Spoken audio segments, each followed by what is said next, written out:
ABC Action News starts right now with breaking news. And that breaking news coming out of Polk City, a family dinner escalating into violence. The sheriff telling us in the last hour and a half, an uncle shot and killed his nephew, his niece, and then killed himself. Let's get right out to ABC Action News reporter Ashley Yore with more on what happened. Ashley, what can you tell us beyond this? Well, the sheriff, he tells us that it is very Serena, the niece who lives here is stable right now. She and her aunt are at Lakeland Regional, but the sheriff says this all started with an argument at dinner.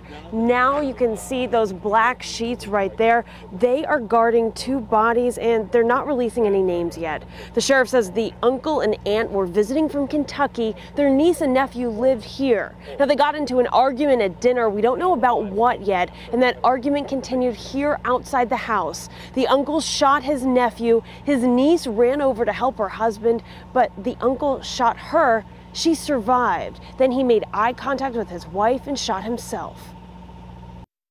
Well, it's sad. I mean, anytime you have a murder, it breaks your heart that someone's a victim of a murder.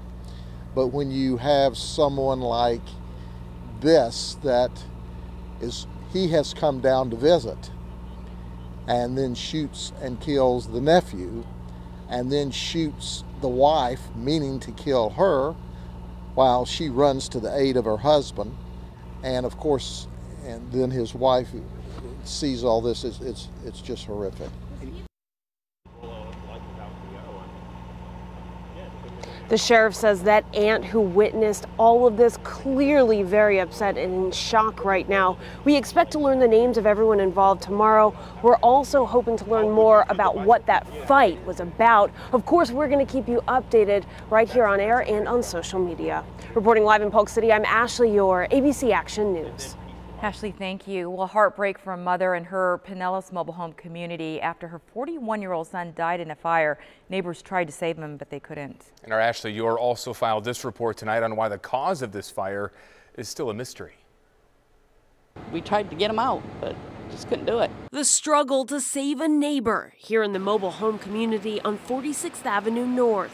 We heard this big loud boom like a M80. Flames were shooting out. The Pinellas County Sheriff's Office now confirming 41-year-old Randy Reed was inside. We kept yelling for him, and he kept yelling, "Help me!" And me and another guy broke the door with the broom handle and unlocked it, but the black smoke just came barreling out. Randy's mother shaken, devastated. She says she wasn't home when the fire started. I don't know what happened. Paula Thomas says her son had paranoid schizophrenia and was on medication.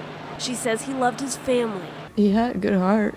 I don't know what to tell you. Friends in this tight-knit community now comforting a grieving member. I just hope that Randy's up there with God now, so Paula doesn't have to suffer anymore. It's so sad. Paula's daughter out of state also hoping Randy is at peace. She said, "Mom, he wasn't happy." She said, "Now he'll be happy." Yeah. She kept telling me, she said, "I'm so sorry, Mom." She's worried about me. The state fire marshal's office still investigating the cause of the fire. In Pinellas County, Ashley Yore, ABC Action News. Severe weather continuing to hit much of the United States, with several areas breaking records. Erie, Pennsylvania, picking up almost 7 feet of snow since Christmas. Meteorologists say more bad weather is on the way. Let's check in now with our meteorologist, Jason Adams, to see what the weather will be like right here in the Bay Area. And Jason, you're saying we can expect more cooler weather. Yeah, it's about to get pretty chilly for us, especially when you compare it to where we've been over the last few weeks. We've had upper 70s, low 80s for highs. Today we made it back up to 70 here in Tampa, where we're going to be lucky to get to 60 for a lot of the upcoming work week. So as we look at the numbers now, 40s up north, 50s for most of us, a few 60s from Bradenton over to Lake Placid. And I expect to see many 40s by the time we head out the door tomorrow morning for church services or breakfast with the family. We're at 49 here in Tampa, but inland and north of Tampa Bay, low 40s likely. likely. And this is just the start of seeing some cool air, but actually tomorrow we're going to warm up quite nicely once again. And we are also going to see plenty of sunshine coming up for your Sunday forecast. So great weather for the Bucks game. We're also looking at a cold front coming in for the start of 2018. And that means that the Outback Bowl is going to be a lot cooler. And that's just the start of some significantly cooler air. Highs struggle to get to 60 next week with overnight lows into the 30s. And we may see some advisories for wind chills into the 20s. I'll talk about all of this coming up with Florida's most accurate 7-day here in about 15 minutes. Serena. All right, thanks so much, Jason. Right now, Sarasota deputies conducting an investigation after finding human remains in a vacant lot in the 200 block of Ravenna Street North in Nokomis. Detectives are now working to determine the cause of death and identify the body. And Hillsborough County deputies are conducting a suspicious death investigation. Deputies say the body of a child has been found on someone's property located in Seffner. We don't know any further details at this point, but of course we'll share any information as it comes to us. Stay with us for any type of update. In Avon Park, detectives investigated a shooting last night, leaving a 62-year-old man dead at the Cool Runnings bar on Garrett Road. And when detectives arrived, the victim had already died. They're still looking for that gunman tonight. Tampa police are now making an arrest in a recent bank robbery. They say this man, 33-year-old Robert Moore, walked into the Wells Fargo on 50th Street and handed the teller a note demanding money. Thankfully, no one was hurt. Detectives located Moore in a home on the 3400 block of Garrison Street. He's now charged with robbery, possession of controlled substance, and possession of drug paraphernalia. Caught on camera in South Florida, a speeding car hits an elderly man and then drives off. Thankfully, the 78-year-old is alive and remarkably survived, because take a look at the top of your screen. You see the 78-year-old man right there. You just saw it.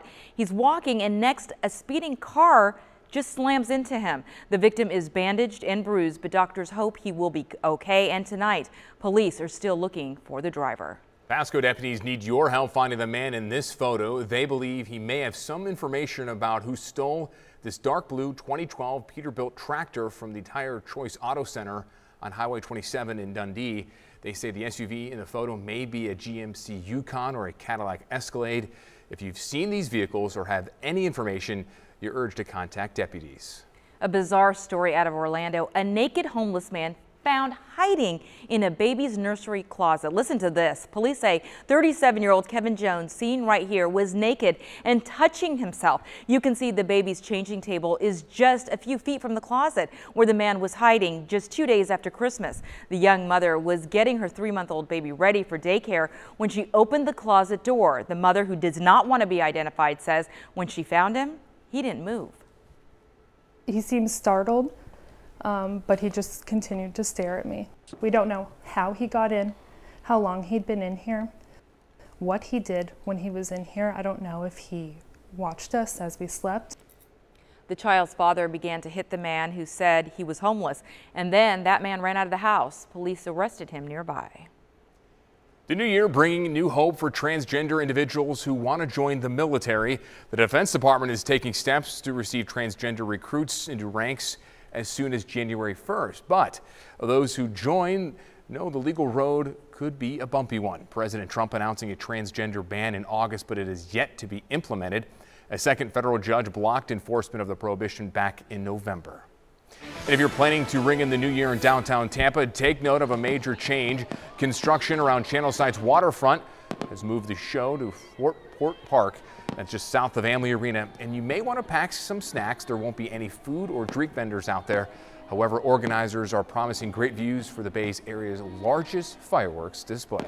Still ahead on ABC Action News at 11, disturbing voicemail, a teacher's message about a child and why it's now the center of a lawsuit. Tragic consequences, the prank from thousands of miles away that led to police killing an innocent man. Welcome back. All new tonight, a Pennsylvania teacher now getting sued by a parent after leaving a voicemail criticizing their child. The mother called her daughter's math teacher to ask a question back in 2015.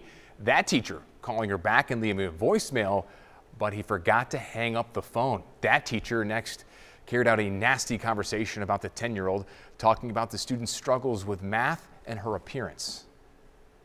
It was very difficult for me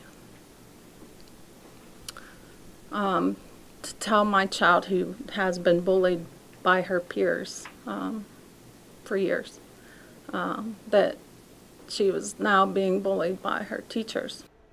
Very troubling. The young girl suffered